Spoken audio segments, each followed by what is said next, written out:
So the situation that's going on right now with the Marvels is sad and embarrassing. I've never seen people go so out of their way to bash a movie than the Marvels.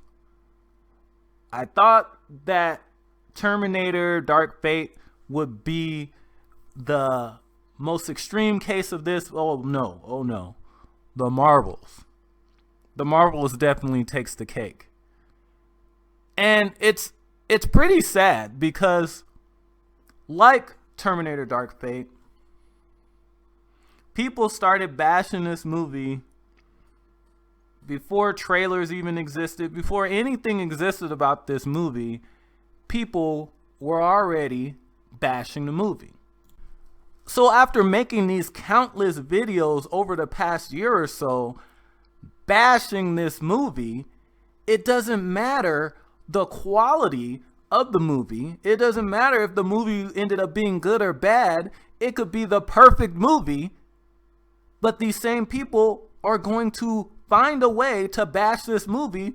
Otherwise, it would make them look like hypocrites. It would make them look like flip-floppers. So of course they're gonna bash the movie no matter what. They made 20 videos talking about how terrible it was gonna be for the last year.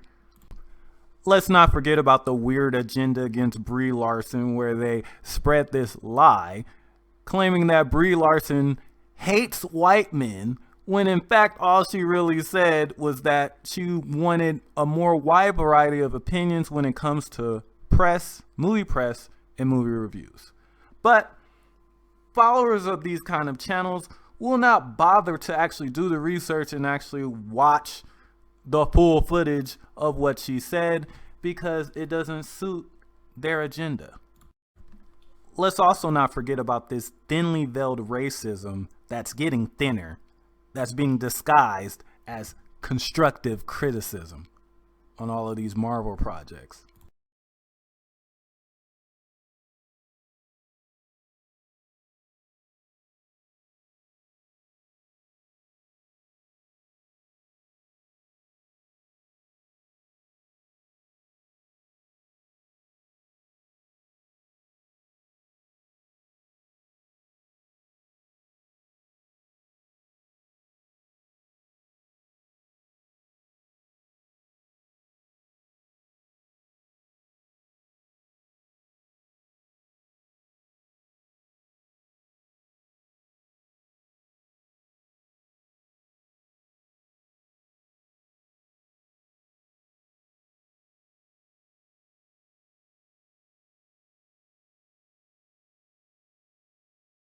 So whenever I see these new roles cast and they cast a woman in a role or they cast a minority in a role, I hear this a lot. I hear, oh, they're just pandering. They're pandering to that audience. They're pandering.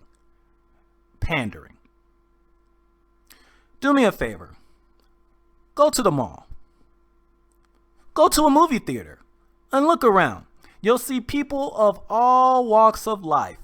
Male, female, different ethnicities.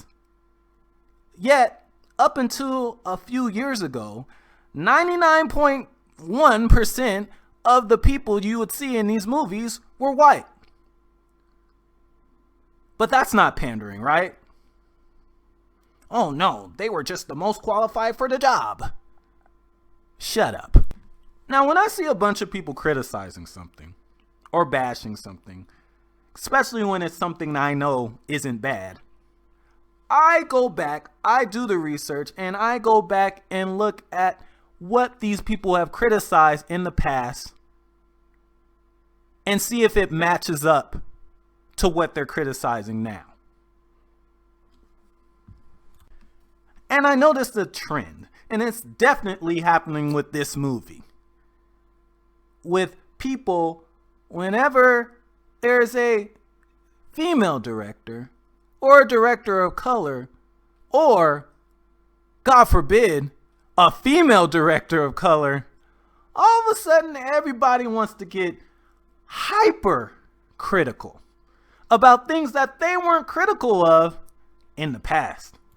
She's not even qualified to direct this big budget movie. She's only made one movie before. Which is funny, because if you guys actually knew what you were talking about, you would see that a lot, if not most of the best Marvel movies were directed by directors that only had 1 or 2 movies under their belt. And they weren't high budget movies. So there's a huge agenda against this movie, whether it's an agenda against Brie Larson based on her words being misinterpreted and spreading like wildfire, or people being butthurt about minorities being cast as heroes, or people being butthurt about females being cast as powerful heroes. There's an agenda. So much so that a person with 1 million subscribers can honestly upload a video calling The Marvels the worst movie ever before seeing it and before the movie even being available to watch. That's an agenda, folks. Watch the movie for yourselves. Don't be a sheep. Check out the movie and then let me know what you really think.